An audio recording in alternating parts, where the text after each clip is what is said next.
मुझे दया आती है उन बच्चों पर जिनमें मेरा बच्चा भी शामिल है। मैं भी उसी समाज की पैदाइश हूँ, उसी समाज के दबाव मुझ पर भी काम करते हैं। और ये रिसर्च मैंने संयोग से अपने बच्चे के प्राथमिक शिक्षा के बाद पढ़ी, पहले पढ़ी होती तब भी मैं क्या करता, दिल्ली में आपको एक भी अच्छा स्कूल मिलेगा ही नहीं जो मातृभाषा में पढ़ाता हो। एक ऐसा माहौल है, मुझे दया आती है उन बच्चों पर। वो घर में जब 9-10 महीने के होते हैं या 3 साल के जब होते हैं तब वो स्कूल जाना शुरू करते हैं। 2.5 साल का बच्चा अपनी भाषा में कॉम्प्लेक्स सेंटेंसेस बनाना सीख जाता है अपने आप, बिना एक शब्द भी पढ़े लिखे।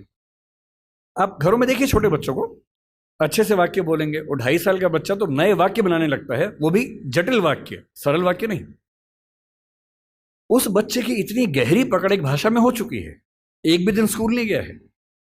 और इसलिए मातृभाषा का अध्यापन जब स्कूल में होता है, टीचर को पता होता है कि बच्चे को भाषा पहले से आती है, इसे दुरुस्त करना है, सिखाना नहीं है जीरो से। और वो बच्चा बड़े अच्छे मूड से स्कूल गया, उसे मम्मी को टाटा किया, स्कूल जाके पता लगा टाटा नहीं बोलना, बाय बोलना है। उसकी दुनिया खिसक जाती है उसके पैर के नीचे से। वहां उसे पता लगता है कि भिंडी नहीं है, ये लेडी फिंगर है। तुम जो लाए हो आलू नहीं है, पोटैटो है। रोटी नहीं है, ब्रेड है। ठीक है, ब्रेड तो वो होती है नहीं, वो सब ब्रेड्स होती हैं। समोसा है ही नहीं इंग्लिश में, उसको पता लगा कि होता ही नहीं है तो। और वो बेचारा एक अजीब सी कश्मकश में है। उसे अपनी भाषा में सीखना था कि जीरो क्या होता है, संख्या क्या होती है, एक क्या होता है। उसे अपनी भाषा में सीखना था कि सरकार क्या होती है, दुनिया क्या होती है, चलती कैसे है। उसे सीखना पड़ रहा है कि पहले ये समझो कि दुनिया नहीं वर्ल्ड होता है। अब उसकी आधी से ज्यादा ऊर्जा वर्ल्ड पे अटकी हुई है और बाकी बची खुची ऊर्जा से वो समझ रहा है कि वर्ल्ड होता क्या है। उसकी आधी ऊर्जा लग गई नंबर, शब्द याद करने में, ना कि ये समझने में कि संख्या क्या होती है, नंबर क्या होता है। एक अजीब सी साजिश दुनिया भर में चल रही है कि दुनिया के हर बच्चे को उसकी मातृभाषा से बचपन में ही वंचित कर दो।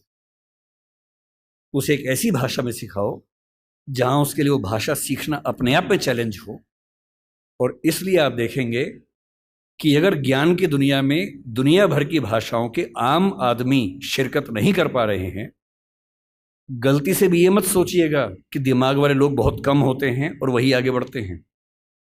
दिमाग वाले अधिकांश लोगों को बचपन में ही खत्म कर देने की साजिश दुनिया भर में चल रही है। और जो अपनी भाषा में पढ़ ही नहीं पाएगा, वो कैसे आगे बढ़ेगा, कैसे सीखेगा। मैंने 10वीं क्लास तक हिंदी माध्यम से पढ़ाई की है, उसके बाद अंग्रेजी सीखी है, ठीक से सीखी है। अंग्रेजी मुझे कहीं कोई समस्या नहीं आती है, इसमें क्या कोई परेशानी है। मैं आज भी अपनी भाषा में गीत सुनने में ज़्यादा खुश होता हूँ। मुझे फिल्म देखनी मैं हिंदी में पसंद करता हूँ, नाटक देखना हो हिंदी पसंद करता हूँ, मजाक करना हो हिंदी में पसंद करता हूँ, पढ़ना हो कोई ऐसा विषय जो हिंदी में नहीं है तो इंग्लिश में पढ़ता हूँ, इसमें क्या परेशानी है। लेकिन मुझे कोई बचपन से ही मजबूर करे कि मुझे दूसरी भाषा में, संयोग से अंग्रेजी है, फ्रेंच भी हो सकती थी, पुर्तगाली भी हो सकती थी, जो जीत जाता उसकी भाषा ढो रहे होते। ज्ञान विज्ञान की दुनिया में मेरा निजी विश्वास है इस वर्चस्व को तोड़ना बहुत जरूरी है। हम हिंदी में हजारों शब्द क्रिएट नहीं कर पाएंगे 2 दिन में, सही बात है, मुश्किल है। और हमें इतना शुद्धतावादी या प्यूरिटन होने की जरूरत नहीं है कि हम सारे शब्द अपने ही गढ़ेंगे। हम तो इंटरनेट को अंतर्जाल ही बोलेंगे, हम कंप्यूटर को संगणक ही बोलेंगे, तो आप अकेले ही बोलते रहेंगे, कोई पूछेगा नहीं आपको। जो शब्द अंग्रेजी के प्रसिद्ध हो गए उनको मान लीजिए। जापानी भाषा का शब्द है रिक्शा। आप रोज रिक्शा में घूमते हैं, कभी आपने कहा कि रिक्शा को मैं नरयान बोलूंगा? कई लोग बोलते हैं नरयान, कि मनुष्य द्वारा चलने वाला एक विमान या वाहन। क्या बकवास है। अरे जो शब्द जिस भाषा से आया, प्रसिद्ध हो गया, अपना लीजिए उस शब्द को। और उसके बाद भाषा में असली समस्या शब्द नहीं होती है। भाषा विज्ञान में एक होता है जिसको मॉर्फोलॉजी कहते हैं, एक सिमेंटोलॉजी होता है, लेकिन जो सबसे महत्वपूर्ण स्ट्रक्चर है सिंटेक्स है। सिंटेक्स का मतलब है वाक्य का निर्माण कैसे होता है, शब्दों का क्रम कैसे तय होता है। किसी नई भाषा को सीखने में सबसे बड़ी मुश्किल आती है सिंटेक्स सीखने में। आप हिंदी भाषा के सिंटेक्स में अंग्रेजी के शब्दों को शामिल कर लेंगे, रत्ती भर समस्या नहीं आएगी। और इसलिए जिसको हम कहते हैं कि अंग्रेजी माध्यम है और हिंदी माध्यम है, कहने की बातें हैं। मैं अंग्रेजी माध्यम में बच्चों को खूब पढ़ाता हूँ, 8-8 घंटे दिन में पढ़ाता हूँ, और वहाँ भी देखता हूँ कि जैसे कोई मुश्किल कंसेप्ट आता है, जब तक अंग्रेजी में पढ़ाने के बाद हिंदी में भी ना समझा दूँ, उनके चेहरे पर 12 बजे रहते हैं, क्योंकि वो हिंदी भाषी समाज के बचपन से लगातार हिंदी बोलने समझने वाले और अंग्रेजी माध्यम लेके एक ज्ञान की भाषा के तौर पर अंग्रेजी पढ़ने वाले व्यक्ति हैं। हंसी मजाक हिंदी में हो तो ठाके मार के हंसते हैं, इंग्लिश में हो एक आध हंसता है, बाकी इसलिए हंसते हैं कि हंसने की बात थी तो हम भी हंस लेते हैं। नहीं बात बनती। मन की भाषा, आत्मा की भाषा अलग भाषा होती है, ज्ञान की भाषा अलग भाषा होती है, इसमें कहाँ कोई दिक्कत है।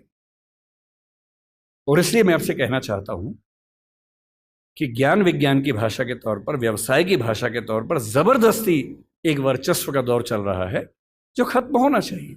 मुझे खुशी है कि हमारी वर्तमान सरकार इस मामले में, मैं किसी राजनीतिक दल से ताल्लुक नहीं रखता हूं, मुझे ना सरकार का समर्थक माना जाए ना विरोधी माना जाए, क्योंकि मैं सच में दूरी बना के रखता हूं, बहुत दूर बना के रखता हूं। मैं मुद्दों पर तारीफ करता हूं, मुद्दों पर आलोचना करता हूं।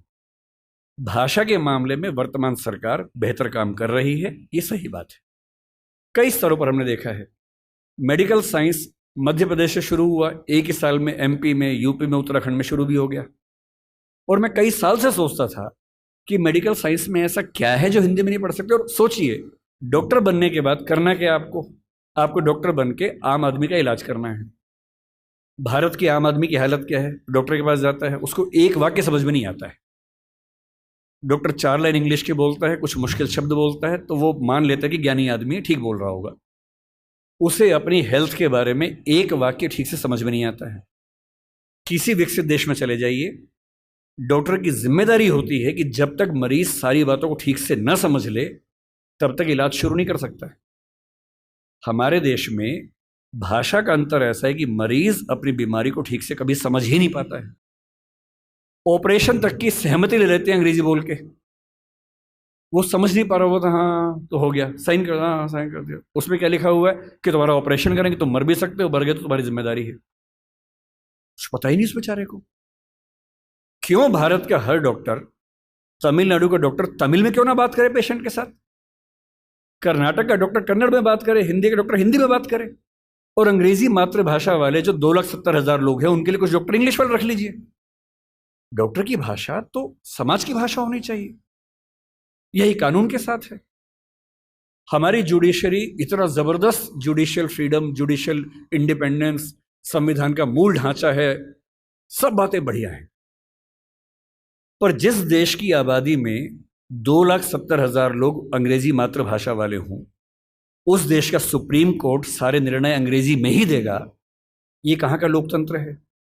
यहाँ आपका जो जुडिशियल इंडिपेंडेंस है या जुडिशियल रिस्पॉन्सिबिलिटी है वो कहाँ से ली जाती है? उस समय आपके सुप्रीम कोर्ट में मधु लिमये नाम के व्यक्ति जिद करते हैं कि मैं हिंदी में अपनी बात रखूंगा, आप उनको परमिशन देने के बाद नकार देते हैं कि हमसे गलती हो गई, ऐसा नहीं कर सकते हैं। मेरे देश में, मेरे सुप्रीम कोर्ट में अपनी भाषा में आप बोल भी नहीं सकते।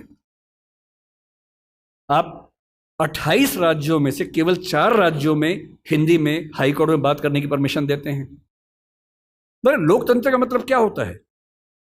कुछ गिने चुने एलिट्स के हिसाब से जनता अपनी भाषा बदलेगी या जनता की भाषा से प्रशासक भाषा बदलेंगे अपनी? अगर लोकतंत्र है तो लोकतंत्र में जनता की भाषा ही केंद्र में होनी चाहिए, कोई और भाषा केंद्र में कैसे हो सकती है? पर हम लोग इतने आदी हो चुके हैं, हम स्लेव मेंटेलिटी के इतने अभ्यस्त हो चुके हैं कि हम ये प्रश्न कभी नहीं करते। हमारे सुप्रीम कोर्ट के चीफ जस्टिस या कोई जज हिंदी में क्यों नहीं बात कर पाते? और नहीं कर पाते, मैं फिर बार बार कह रहा हूँ, मामला सिर्फ हिंदी का नहीं। मेरी इच्छा है कि सुप्रीम कोर्ट के बहुत सारे जजेस में कुछ को तमिल ठीक से आती हो, कुछ को तेलुगु अच्छे से आती हो, कुछ को मराठी आती हो, कईयों को हिंदी आती हो। और बेंच का फैसला करते हुए ये भी एक पॉइंट ध्यान में रखा जाए कि मामला कहाँ का है और उस मामले में ऐसे जज को प्राथमिकता मिले जो उस भाषा को जानता हो, ताकि केस मेरा है, मुझे हिंदी आती है, मेरा वकील अंग्रेजी में कुछ कुछ बोला, जज ने कुछ कुछ बोला, फैसला हो गया, मुझे पता ही नहीं कि क्या हुआ, और इतने में पुलिस आके मुझे ले गई और मैं परेशान हूं कि हुआ क्या। मेरे मामले के किसी प्रसंग में मेरी भूमिका ही नहीं है, क्योंकि सारी प्रक्रिया 2 ऐसे व्यक्तियों के बीच में चल रही है जिनके पास एक भाषा है जो मेरी भाषा नहीं है, जबकि मामला मेरा है। और कहने को लोकतंत्र है। ये लोकतंत्र नहीं है, ये भाषा के स्तर पर तानाशाही है, बुरी चीज है। और मैं जब भी ये बात कहता हूं, बार बार कहता हूं, ज्ञान की भाषा के तौर पर अंग्रेजी का सम्मान करना जरूरी है, क्योंकि रिसर्च आप उसके बिना नहीं कर पाएंगे।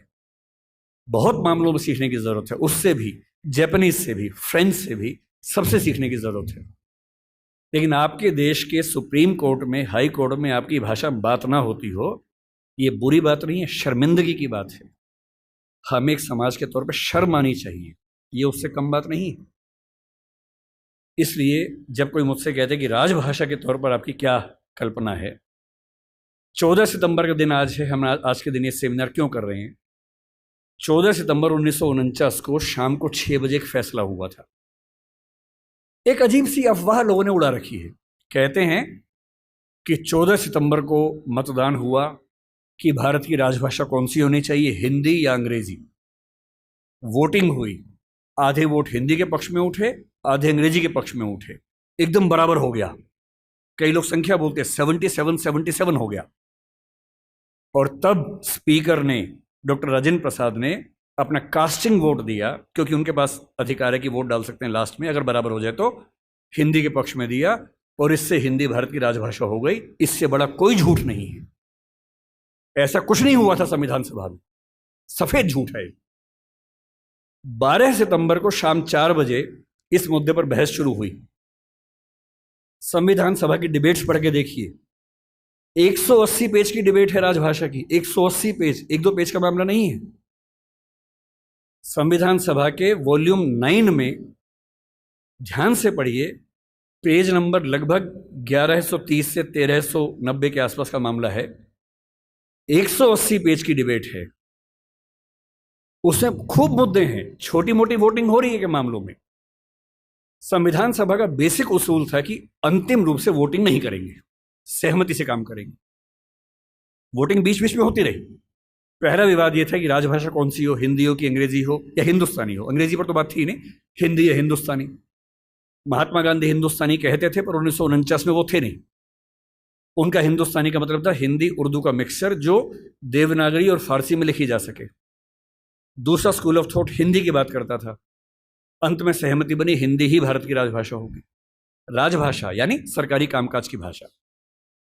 दूसरा सवाल था कि लिपि कौन सी हो, देवनागरी हो, कुछ ने कहा कि देवनागरी और फारसी हो, कि हिंदी को फारसी में भी लिख सके।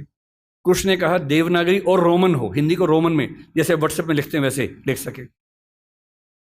खूब विवाद हुआ, अंत में हुआ कि देवनागरी ही लिपि होगी। तीसरा विवाद यह हुआ कि जो अंक हैं हिंदी वाले, जो 1 से 0 से 9 तक के अंक हैं, वो हम अंग्रेजी के ढांचे में लिखेंगे या हिंदी के ढांचे में लिखेंगे। इस पर मतभेद था सबसे ज्यादा। इस पर वोटिंग में बराबरी हुई थी। और अंत में वोटिंग से नहीं, संविधान सभा के बाहर की बातचीत में समझौता हुआ। मुंशी साहब थे, के एम मुंशी थे, आयंगर साहब थे, उनकी बातचीत में समझौता हुआ कि ठीक है, अंतर्राष्ट्रीय अंक मान लेंगे। और उसके बाद गहमा गहमी के बाद, 2 घंटे की रिसेस के बाद, 14 सितंबर शाम 6 बजे आखिरी सेशन इस मामले पर हुआ, 2.5 दिन की बहस के बाद। और तब ध्वनि मत से, बिना किसी वोटिंग के प्रस्ताव पारित हुआ कि हिंदी भारत की राजभाषा होगी, देवनागरी उसकी लिपि होगी, और अंकों का अंतर्राष्ट्रीय स्वरूप उसका स्वरूप होगा। इस झूठ को मन से निकाल दीजिए। ये झूठ मैंने भी 1000 बार सुना था अपने अध्ययन के दौरान। हमारे अध्यापकों को भी ऐसा लगता था, मुझे भी ऐसा लगता रहा कई साल तक। संविधान सभा की डिबेट्स पढ़ी तब समझ में आया कि ये भ्रांति है, ऐसा कुछ नहीं हुआ था। पूरी सहमति के साथ भारत की राजभाषा हिंदी बनी थी 14 सितंबर को, और इसलिए आज के दिन को हम लोग हिंदी दिवस मानते हैं। और क्यों ना बनती, आप सोचिए क्यों ना बनती। दुनिया में 2 तरह के देश हैं, एक इंग्लैंड जैसा है, फ्रांस है, स्पेन है, जर्मनी मान सकते हैं, आज के समय के जर्मनी मान सकते हैं, उस समय का तो नहीं, आज के जर्मनी मान लीजिए, आप ग्रीस को मान लीजिए। ये सब देश वो हैं जो एक देश एक भाषा वाले लोग हैं। बांग्लादेश को मान लीजिए, बांग्ला बोलते हैं, एक देश एक भाषा है। पर कुछ देश ऐसे होते हैं जहां एक भाषा नहीं होती है। स्विट्जरलैंड में देखिए, छोटा सा देश है, 3 राजभाषाएं वहां पर हैं। बेल्जियम में देखिए, छोटा सा देश है, पर वहां भाषाएं 1 से ज्यादा चलती हैं। तो उस समय एक डिबेट थी कि भारत का मॉडल कौन सा होगा। क्या हम इंग्लैंड, फ्रांस, जर्मनी के मॉडल पे चलेंगे, या हम स्विट्ज़रलैंड और बेल्जियम के मॉडल पर चलेंगे? तो क्योंकि भारत में भाषाएं बहुत ज़्यादा थी, उस समय हमने 14 भाषाओं को संविधान में स्थान दिया। शुरू में 13 को दिया, बाद में एक और जोड़ दिया। तो अब तो खैर 22 भाषाएं हैं 8वीं अनुसूची में। डिबेट ये थी कि भारत की राजभाषा कौन सी हो। ऐसे मामले में दो ही फैसले हो सकते हैं। एक तो ये हो सकता है कि भाई जितनी महत्वपूर्ण भाषाएं सबको बना दो। अगर सबको बनाएंगे तो हर डॉक्यूमेंट 10 भाषाओं में बनेगा, वो आसान काम नहीं है। दूसरा, लोकतंत्र में क्या तरीका है, जिस भाषा को बोलने वाले समझने वाले सबसे ज्यादा हैं उसको बना दीजिए। यही सहमति बनी। स्वाधीनता संग्राम में हिंदी को राष्ट्रभाषा राजभाषा बनाने की बात किन लोगों ने की, आपने कभी गौर किया है? हिंदी को राष्ट्रभाषा बनाने के सबसे बड़े समर्थक कौन थे? महात्मा गांधी, गुजरात के थे, गुजराती आदमी। के.एम. मुंशी गुजरात के थे, पटेल गुजरात के थे, आज भी गुजरात के दो लोग लगे हुए हैं।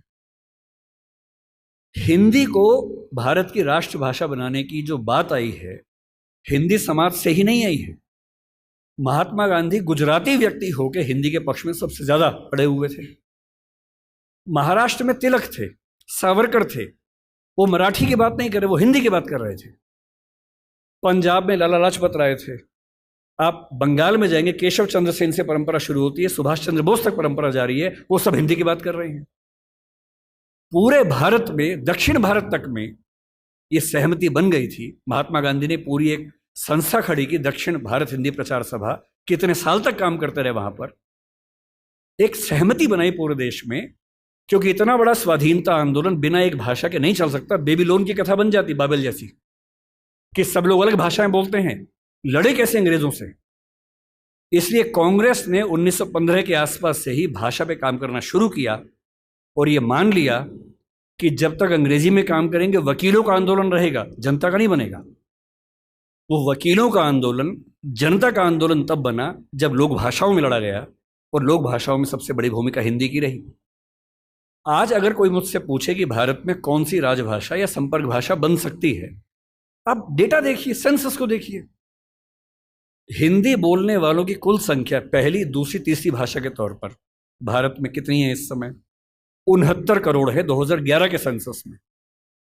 57% ऑफ पॉपुलेशन भारत की, फर्स्ट, सेकंड, थर्ड।